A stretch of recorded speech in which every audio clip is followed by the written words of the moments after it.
So that brings us to speaker number 4 on the agenda, Anna Pippus, who's here from Animal Justice. Hi, welcome. Hi, thank you so much. Yes, my name is Anna Pippus, and I am a very proud resident of Vancouver. I'm also an animal rights lawyer, and I'm here today representing national animal law organization Animal Justice and our tens of thousands of supporters across the country who are all watching this ban with bated breath. We fully support the proposed ban for 5 main reasons. So the first reason is that there are thousands of animals in need of homes waiting in our shelters or in nonprofit animal fostering systems. Some of these animals will be killed because there are so many of them and not enough homes, and all of these animals are alive because of us. And from us, they also deserve permanent, loving homes before more animals are bred into existence. 2, the overpopulation of cats, dogs, and rabbits unfairly puts the burden of their care onto those who feel responsible for helping them.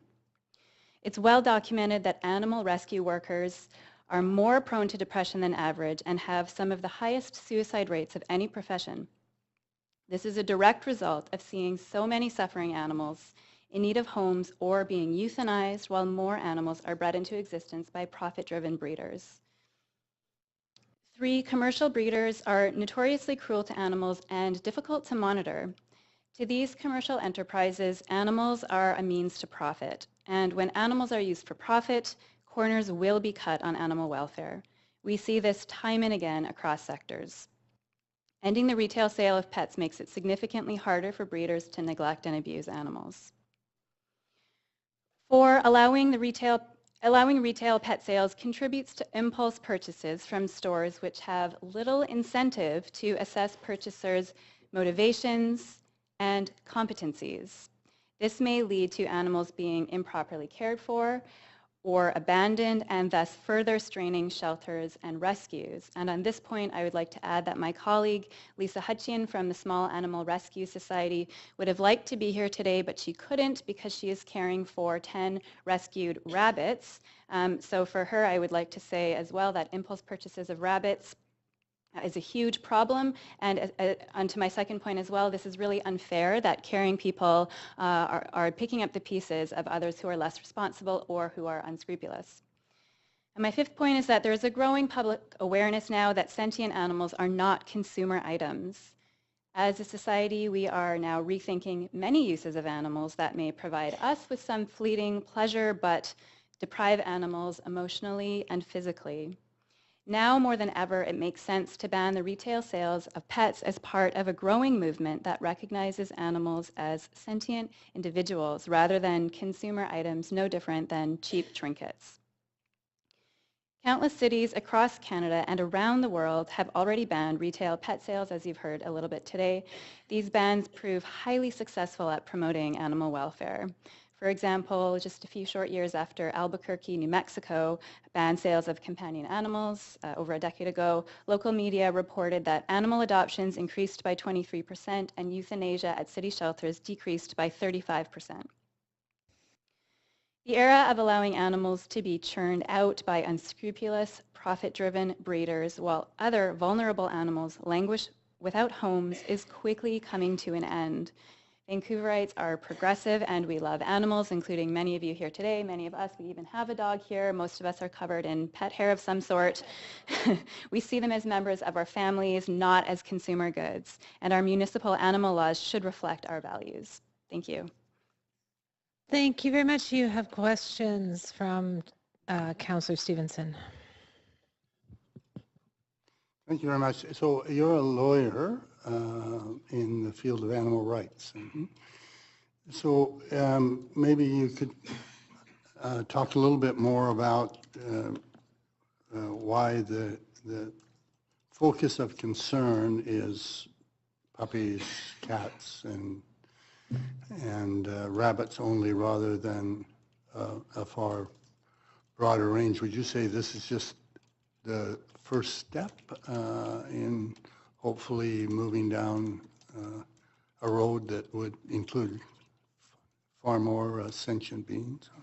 Yeah, I would say so. I mean, our laws typically tend to reflect social values rather than leading the charge on them, with very few exceptions. So in this case, it wasn't long ago that it was considered socially acceptable and normal to walk into a pet store and purchase a puppy or a kitten.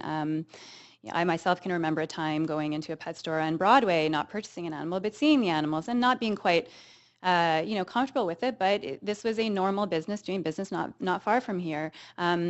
Now, the general temper on that has changed. The cultural norm is now that people will not walk into pet stores and purchase puppies, kittens, and rabbits. Why puppies, kittens, and rabbits, but not other small animals? There's not really a good reason other than humans can be irrational creatures sometimes, and our laws are going to be slow to catch up, perhaps. But for now, it sounds like there's certainly a general public agreement that puppies, kittens, and rabbits should be banned.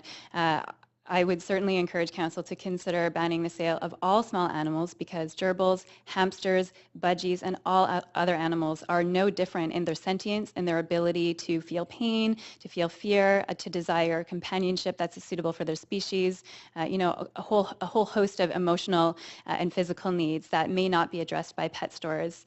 What about fish? Same thing with fish, absolutely.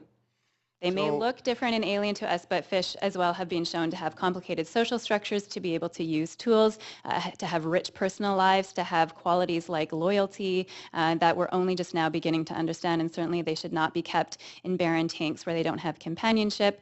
Other municipalities in other parts of the world, I'm thinking of Europe, and I can't remember specifically now, possibly Switzerland, have banned keeping goldfish alone because it causes them such emotional distress. So we are shifting that way.